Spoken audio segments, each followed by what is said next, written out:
My name is Helen. I'm 73 years old, and I'm recording this because there are things I didn't notice until they were already gone. Not dramatic things, not the kind of mistakes people warn you about. Just quiet ones, the kind that don't announce themselves. I sat on the floor of our bedroom and cried for an hour. Not because he thought I was unhappy, but because he never asked, and I never told him. We lived together for 48 years, raised 2 daughters, shared a bed, a house, a life, and we never once asked each other the most important question: are you happy? I don't know if I was. I don't know if he was. And now I'll never know. That's another quiet mistake. Assuming someone knows what you're thinking. Assuming they know you care. Assuming there will be time later. My older daughter, Claire, lives 2 hours away. She visits every few months, always with her husband and their son. We sit in the living room. I make tea. We talk about nothing. She's kind to me. She's never been unkind. But there is a distance. Not anger, not resentment. Just distance. I think it's because I was never fully present. Even when I was there, I wasn't there. I was thinking about groceries or laundry or what time Richard would be home. I was managing, organizing, moving from task to task. I thought that was what being a good mother meant, keeping everything running, making sure everyone was fed and clothed and safe.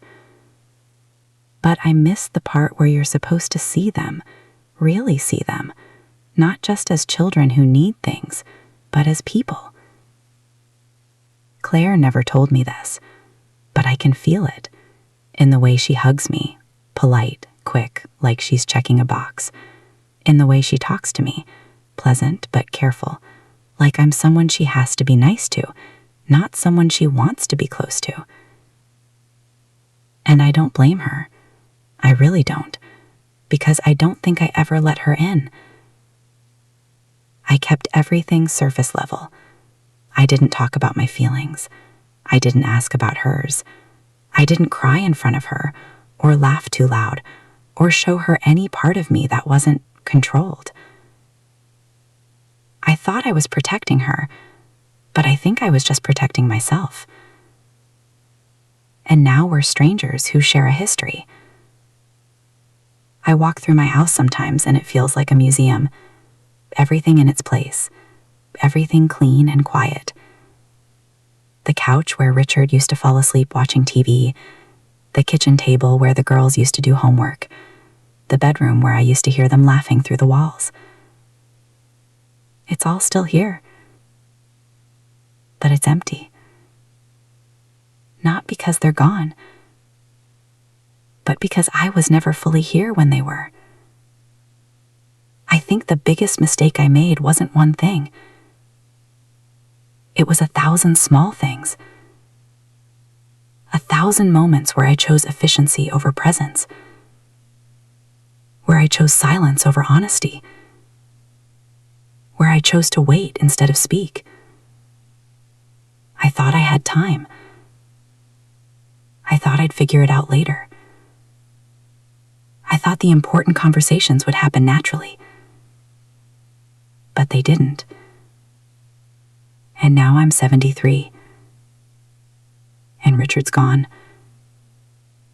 And my daughters are polite. And I have a house full of things and no one to share them with. I'm not telling you this because I want sympathy. I don't. I'm telling you because I think a lot of people are making the same mistakes I made, and they don't even know it yet. Because these mistakes don't feel like mistakes when you're making them. They feel like nothing. That's what makes them so dangerous. If I could go back, I wouldn't change the big things. I'd change the small ones.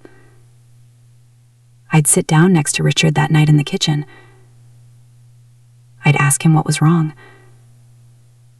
I'd put down the dish towel and just be with him. I'd look at Amy's drawings. Really look at them.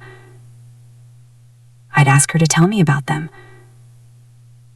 I'd tape them to the refrigerator and leave them there. I'd ask Claire how she was feeling. Not just if she was okay, but how she was feeling. And I'd listen. Really listen. I'd tell Richard I loved him. Not in passing, but like I meant it. Like it was the most important thing in the world. I'd ask him if he was happy, and I'd tell him if I wasn't. I'd stop waiting for the right moment, because the right moment is just the moment you're in. But I can't go back. None of us can. So I sit here, in this quiet house, and I think about all the things I didn't say, all the moments I didn't notice, all the people I loved but never really let in. And I hope,